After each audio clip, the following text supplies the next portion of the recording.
Welcome to इस वे। आज हम आपको पॉलिटी के कुछ प्रश्न कराएंगे और ये प्रश्न देखिए आपके सभी गवर्नमेंट एग्जाम के लिए काफ़ी महत्वपूर्ण है। हम टीजीटी पीजीटी के कुछ प्रीवियस प्रश्न करा रहे हैं। ये यूपी पीसीएस में भी आपको देखने को मिलेंगे, आपके पैट के एग्जाम में भी देखने को मिलेंगे। सभी एग्जाम में जिसमें भी पॉलिटी पोर्शन रहता है उसमें आपको ये देखने को मिलेंगे। आइए स्टार्ट करते हैं। जब वर्नाकुलर प्रेस एक्ट पारित किया गया तब भारत का गवर्नर जनरल कौन था? तो यहाँ पे बात की गई है वर्नाकुलर प्रेस एक्ट। तो देखिए आपके जो ऑप्शन है, आपका ऑप्शन फर्स्ट है Lord Curzon, second Lord Macaulay, Lord Irwin, Lord Lytton.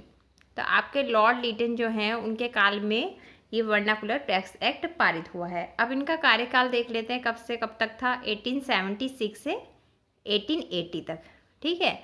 और ये एक्ट इन्होंने कब लगाया? 1878, ठीक है।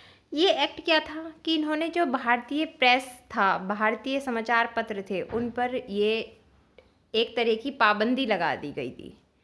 भाई आप अंग्रेजों के खिलाफ कुछ छाप नहीं सकते हैं, आप उनके खिलाफ कुछ एक्शन नहीं, अपने अखबार में कोई खबर नहीं दिखा सकते हैं। एक तरह का इन्होंने पाबंदी लगा दी थी। अब एक आपके लॉर्ड रिपन हुए हैं जिन्होंने इस एक्ट को रद्द कर दिया। कौन हुए हैं? Lord Ripon. तो रिपन साहब ने इस एक्ट को रद्द कर दिया। और कब करा है ये एक्ट रद्द? आपका 1882। तो ये भी आप ध्यान रखेंगे कि लगाने वाले कौन थे और हटाने वाले कौन। इन्होंने भारतीय भाषाओं के समाचार पत्रों को भी वही समानता प्रदान करी जो अंग्रेजी समाचार पत्रों को, अंग्रेजी भाषा के समाचार पत्रों को प्रदान थी। आइए आगे देखते हैं। किस काल को भारतीय राष्ट्रवाद का बीजांकुरण काल कहा गया है? भाई लॉर्ड विलियम बेंटिक को कहा गया है, लॉर्ड रिपन के काल को, या लॉर्ड लीटन के, या लॉर्ड कर्जन के।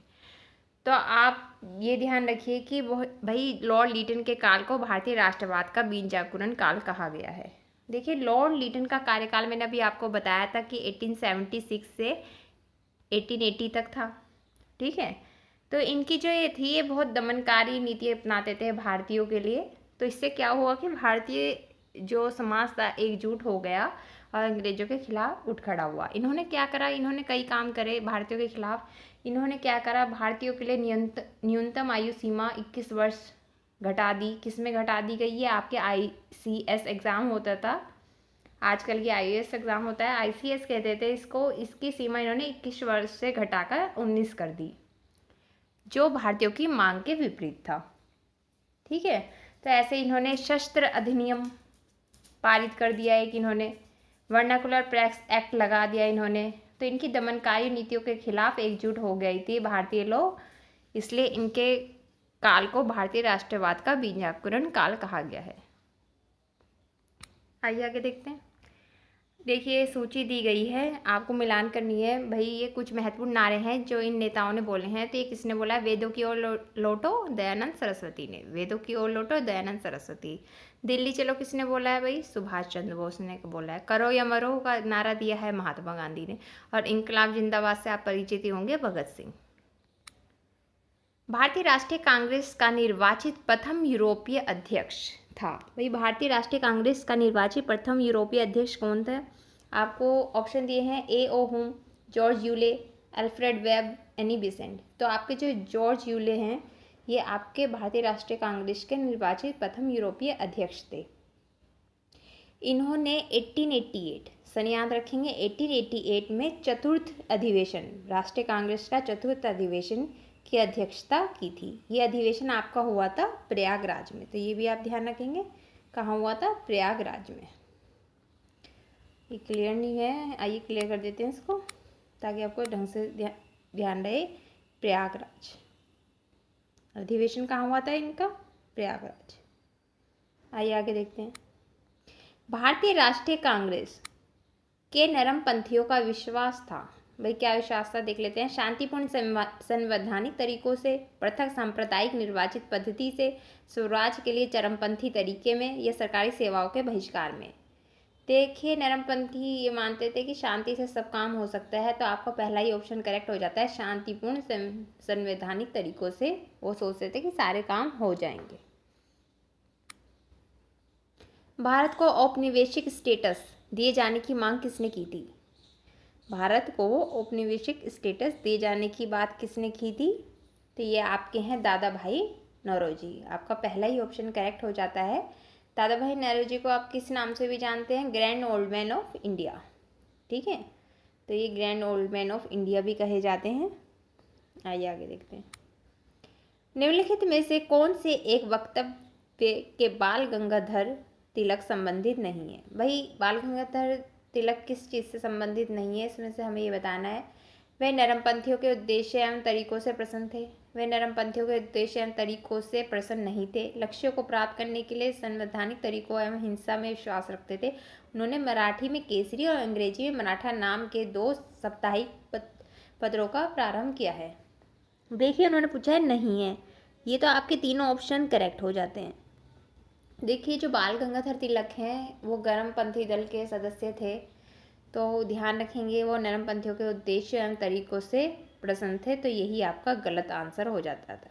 ठीक है, निम्नलिखित उदारवादी नेताओं में से किसे चांदी की वाणी वाला वक्ता कहा जाता है? तो आपके ऑप्शन है दादा भाई नौरोजी, गोपाल कृष्ण गोखले, मदन मोहन मालवीय, एमजी रानाडे। तो आपके चांदी की वाणी वाले जो व्यक्तित्व रखते हैं वक्ता हैं गोपाल कृष्ण गोखले हैं। ऐसा इन्हें क्यों कहा जाता है?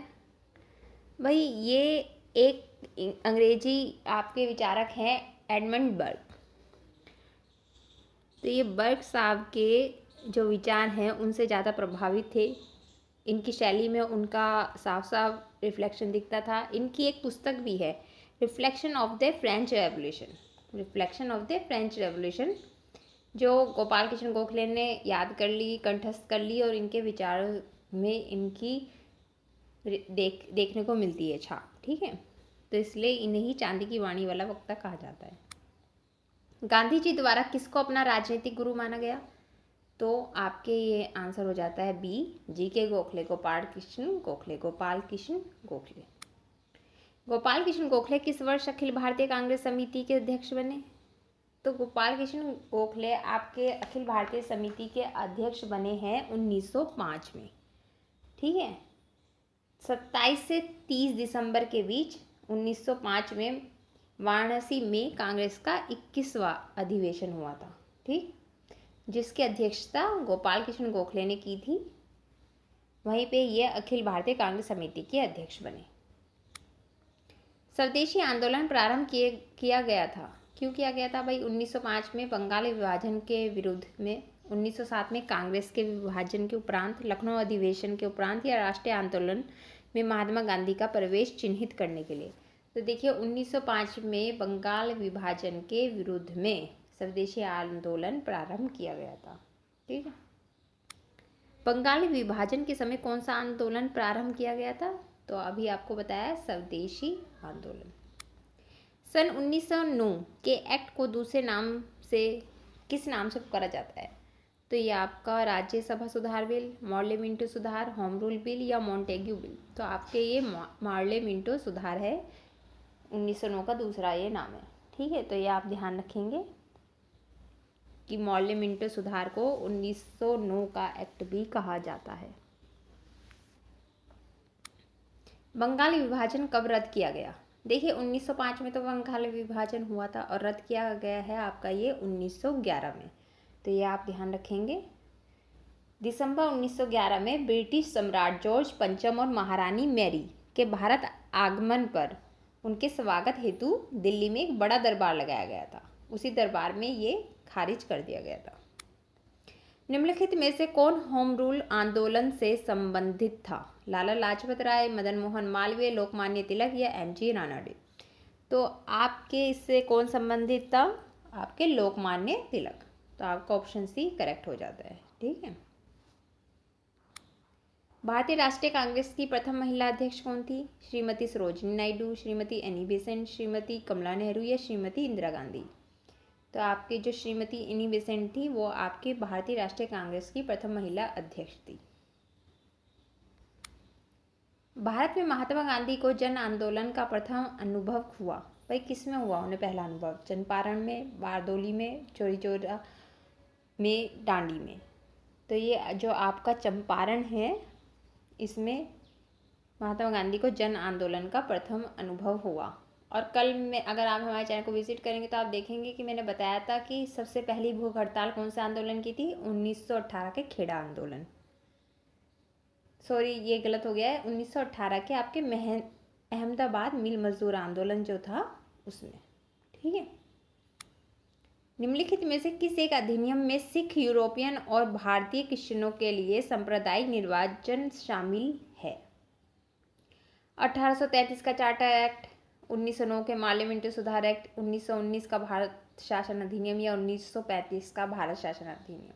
तो आपका ऑप्शन डी करेक्ट हो जाता है। 1935 का भारत शासन अधिनियम में ये सांप्रदायिक निर्वाचन शामिल है। डैच शासन प्रणाली राज्यों में लागू की गई थी? भाई कब की गई थी? तो ये आपके 1919 के अधिनियम द्वारा लागू की गई थी। तो आई होप आपको ये हमारी वीडियो अच्छी लगी होगी। हमारे चैनल को विजिट करें, लाइक करें, शेयर करें, सब्सक्राइब करें। Thank you friends.